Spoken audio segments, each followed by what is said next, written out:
আমি একটা মেয়েকে অনেক ভালোবাসতাম, মেয়েটাও আমাকে অনেক ভালোবাসত, কিন্তু মেয়েটা আমার কাছে না বলে পরিবারের ইচ্ছাতে বিয়ে করে ফেলেছে। আমি মেয়েটাকে আমার জীবনের থেকেও বেশি ভালোবাসতাম। এখন আমি মানসিক দিক থেকে অনেক কষ্টে আছি এবং আমি অনেক কষ্ট পাচ্ছি।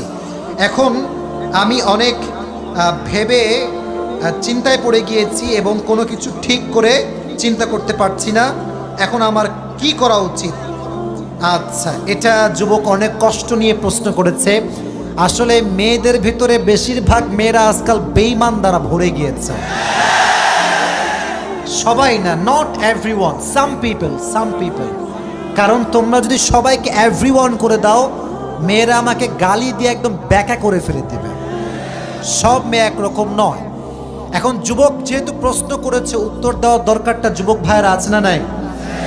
অতএব কেউ বাজে মন্তব্য করবার ট্রাই করবেন না। আমার কথা যুবকের জন্য এক নাম্বার, যে চলে গিয়েছে সে তোমার জন্য ছিল না। যে তোমার জন্য আছে তাকে কেউ কেড়ে নেওয়ার সুযোগই কখনো খুঁজে পাবে না। গেছে তো কি হয়েছে, ও তোমার যোগ্যই তো ছিল না। মনে রাখবা, বেঈমান কখনো কারো ভালোবাসা পাওয়ার যোগ্যতা রাখে না।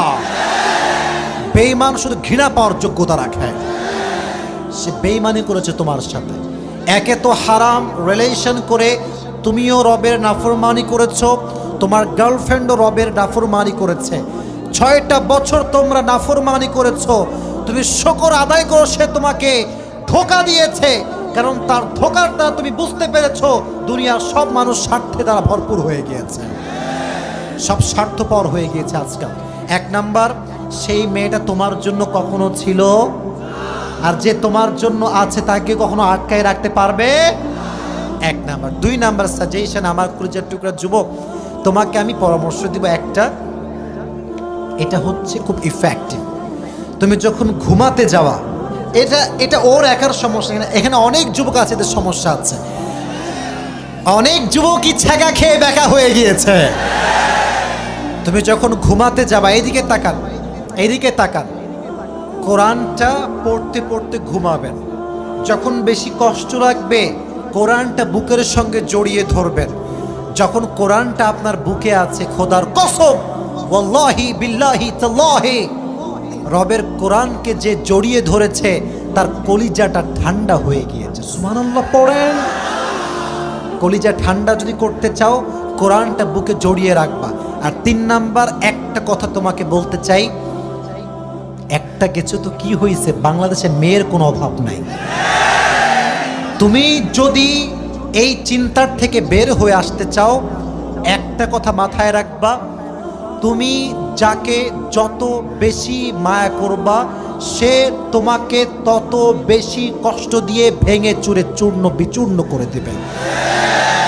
মায়া বাদ দাও এসব।